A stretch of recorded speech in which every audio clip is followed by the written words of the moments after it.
Now Dinah, the daughter Leah had borne to Jacob, went out to visit the women of the land. When Shechem, son of Hamor, the Hivite, the ruler of that area, saw her, he took her and violated her. His heart was drawn to Dinah, daughter of Jacob, and he loved the girl and spoke tenderly to her. And Shechem said to his father Hamor, "Get me this girl as my wife." When Jacob heard that his daughter Dinah had been defiled, his sons were in the fields with his livestock. So he kept quiet about it until they came home. Then Shechem's father Hamor went out to talk with Jacob. Now Jacob's sons had come in from the field as soon as they heard what had happened. They were filled with grief and fury because Shechem had done a disgraceful thing in Israel by lying with Jacob's daughter, a thing that should not be done. But Hamor said to them, "My son Shechem has his heart set on your daughter. Please give her to him as his wife.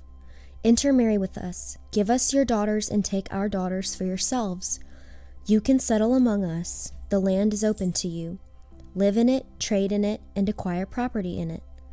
Then Shechem said to Dinah's father and brothers, "Let me find favor in your eyes, and I will give you whatever you ask.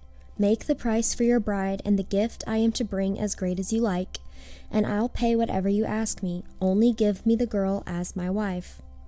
Because their sister Dinah had been defiled, Jacob's sons replied deceitfully as they spoke to Shechem and his father Hamor. They said to him, "We can't do such a thing. We can't give our sister to a man who is not circumcised. That would be a disgrace to us. We will give our consent to you on one condition only, that you become like us by circumcising all your males. Then we will give you our daughters and take your daughters for ourselves. We'll settle among you and become one people with you. But if you will not agree to be circumcised, we'll take our sister and go." Their proposal seemed good to Hamor and his son Shechem. The young man, who was the most honored of all his father's household, lost no time in doing what they said, because he was delighted with Jacob's daughter. So Hamor and his son Shechem went to the gate of their city to speak to their fellow townsmen. "These men are friendly toward us," they said. "Let them live in our land and trade in it. The land has plenty of room for them. We can marry their daughters and they can marry ours. But the men will consent to live with us as one people only on the condition that our males be circumcised as they themselves are. Won't their livestock, their property, and all their other animals become ours? So let us give our consent to them and they will settle among us." All the men who went out to the city gate agreed with Hamor and his son Shechem, and every male in the city was circumcised. 3 days later, while all of them were still in pain, 2 of Jacob's sons, Simeon and Levi, Dinah's brothers, took their swords and attacked the unsuspecting city, killing every male. They put Hamor and his son Shechem to the sword and took Dinah from Shechem's house and left. The sons of Jacob came upon the dead bodies and looted the city where their sister had been defiled. They seized their flocks and herds and donkeys and everything else of theirs in the city and out in the fields. They carried off all their wealth and all their women and children, taking as plunder everything in the houses. Then Jacob said to Simeon and Levi, "You have brought trouble on me by making me a stench to the Canaanites and Perizzites, the people living in this land. We are few in number, and if they join forces against me and attack me, I and my household will be destroyed." But they replied, "Should he have treated our sister like a prostitute?" Then God said to Jacob, "Go up to Bethel and settle there, and build an altar there to God, who appeared to you when you were fleeing from your brother Esau." So Jacob said to his household and all who were with him, "Get rid of the foreign gods you have with you, and purify yourselves, and change your clothes. Then come, let us go up to Bethel, where I will build an altar to God, who answered me in the day of my distress, and who has been with me wherever I have gone." So they gave Jacob all the foreign gods they had and the rings in their ears, and Jacob buried them under the oak at Shechem.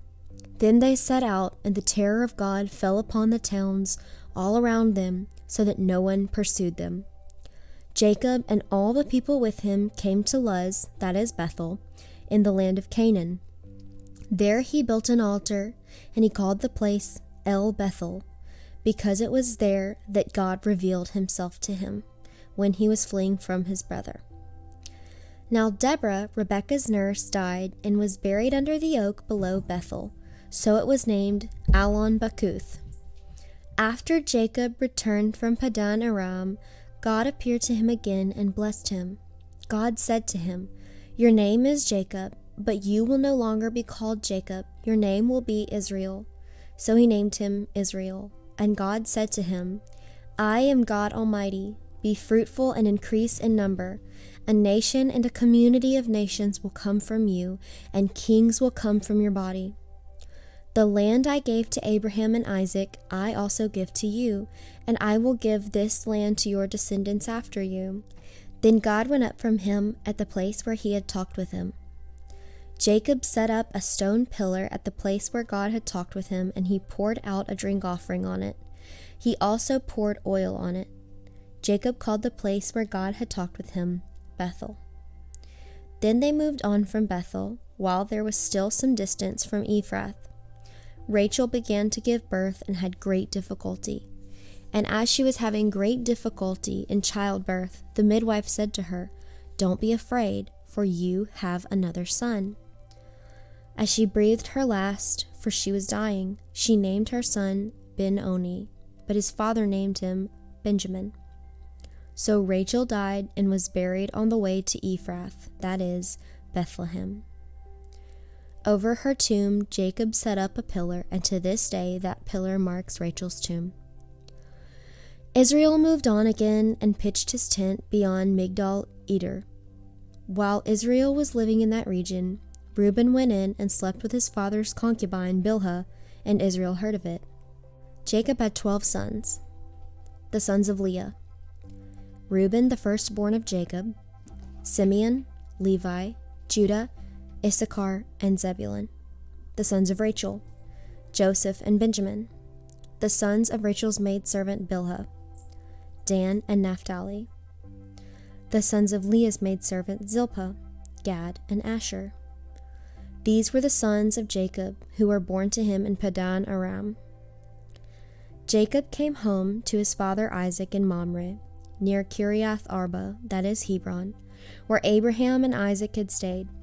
Isaac lived 180 years, then he breathed his last and died, and was gathered to his people, old and full of years. And his sons Esau and Jacob buried him. This is the account of Esau, that is, Edom. Esau took his wives from the women of Canaan: Adah, daughter of Elon the Hittite, and Oholibamah, daughter of Anah, the granddaughter of Zibeon the Hivite. Also Basemath, the daughter of Ishmael, and sister of Nebaioth. Adah bore Eliphaz to Esau, Basemath bore Reuel, and Oholibamah bore Jeush, Jalam, and Korah. These were the sons of Esau who were born to him in Canaan. Esau took his wives and sons and daughters and all the members of his household, as well as his livestock and all his other animals, and all the goods he had acquired in Canaan, and moved to a land some distance from his brother Jacob. Their possessions were too great for them to remain together. The land where they were staying could not support them both because of their livestock.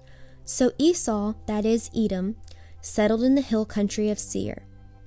This is the account of Esau, the father of the Edomites, in the hill country of Seir. These are the names of Esau's sons: Eliphaz, the son of Esau's wife; Adah and Reuel, the son of Esau's wife Basemath. The sons of Eliphaz: Teman, Omar, Zipho, Gatam, and Kenaz. Esau's son Eliphaz also had a concubine named Timnah, who bore him Amalek. These were the grandsons of Esau's wife Adah. The sons of Reuel: Nahath, Zerah, Shema, and Mizah.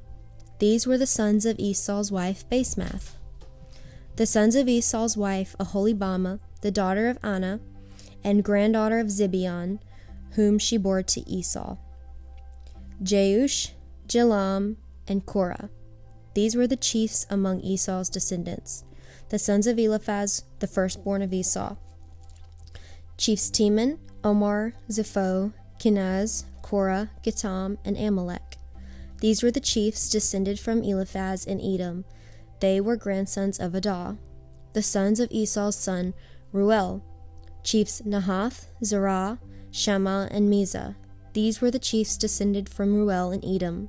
They were grandsons of Esau's wife Basemath. The sons of Esau's wife Aholibamah. Chiefs Jeush, Jalam, and Korah.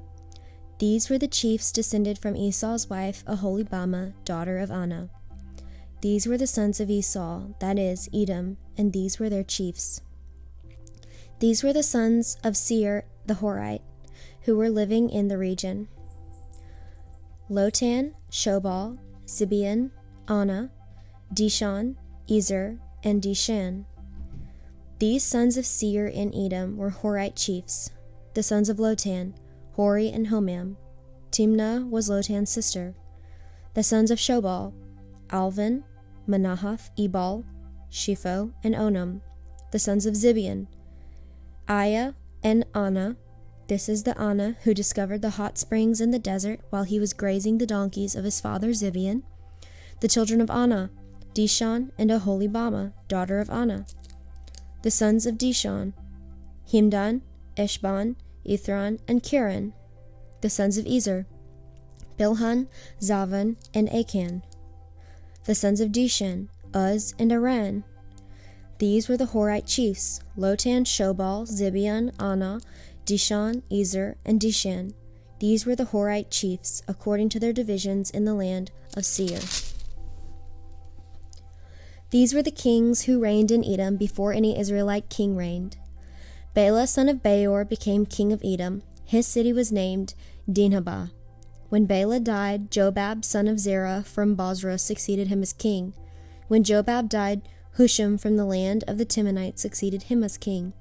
When Husham died, Hadad, son of Bedad, who defeated Midian in the country of Moab, succeeded him as king. His city was named Avith. When Hadad died, Samlah from Masrekah succeeded him as king. When Samlah died, Shaul from Rehoboth on the river succeeded him as king. When Shaul died, Baal-Hanan, son of Akbor, succeeded him as king. When Baal-Hanan, son of Akbor, died, Hadad succeeded him as king. His city was named Pau, and his wife's name was Mehetabel, daughter of Matred, the daughter of Me-Zahab. These were the chiefs descended from Esau by name according to their clans and regions: Timnah, Alva, Japheth, Aholibamah, Elah, Pinon, Kenaz, Teman, Mibzar, Magdiel, and Aram. These were the chiefs of Edom according to their settlements in the land they occupied. This was Esau, the father of the Edomites.